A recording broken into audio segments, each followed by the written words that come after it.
ọlọ́jọ́ ìbí ló ń bọ̀ lọ́nà yìí o. ẹ yàgò fún Fọlákẹ́mi Àyìnkẹ́ kó fẹ́ kọjá, ṣebí wọn ló ní nǹkan òní. ó kú oríire ọmọ Adékúnlé, gbogbo May 20 ló jọjọ́ tiẹ̀. ó ti wá ṣọdún èyí, ó ń ṣe mí tẹbí tará tojúlùmọ̀. ṣebí wọn làbúrò Làbákẹ́, ìwọ làbúrò Àríkẹ́, ẹ̀gbọ́n Adélàní Ìṣọ̀lá, ẹ̀gbọ́n Ọlátúnjí Àlàó, àǹtí Jamaldeen Àkànní, ọmọ Tẹlẹ́dàálàṣẹ aya Adékúnlé. mo ní ọdọọdún ní sápẹ́ rúwé, ọdún òní yọ kí pèrègùn má so tútù wáyé, ọdọọdún la ó máa rí ọ torí ọdọọdún lẹ́wà wà.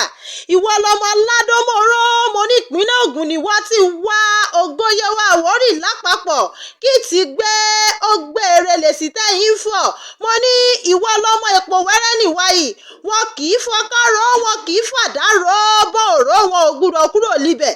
mo ní ìwọ lọmọ Ọlọ́mọ Àjìgà, ọlọ́mọdé kì í bínú, ọmọ àtẹ̀kùn mórí pìrí jó, ọmọ ọlá ọmọ ṣẹ́, ìwọ lọmọ ajó má lè wòran, ìwọ lọmọ táàmù ṣẹ́ṣẹ́, ọmọ adó àdógbò, ọmọ adó àdóyè.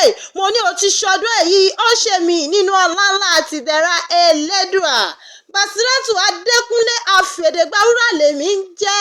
gbogbo ọmọ ìyá rẹ lápapọ̀ lọ́rọ̀ ní sí ẹ kí n kú oríire ọjọ́ òní. wọ́n ní àlòpẹ́ kọrin kése láyé ó jẹ́ fún ọ, ò ní ṣìṣe bẹ́ẹ̀ ló ní sílẹ̀ tẹ̀.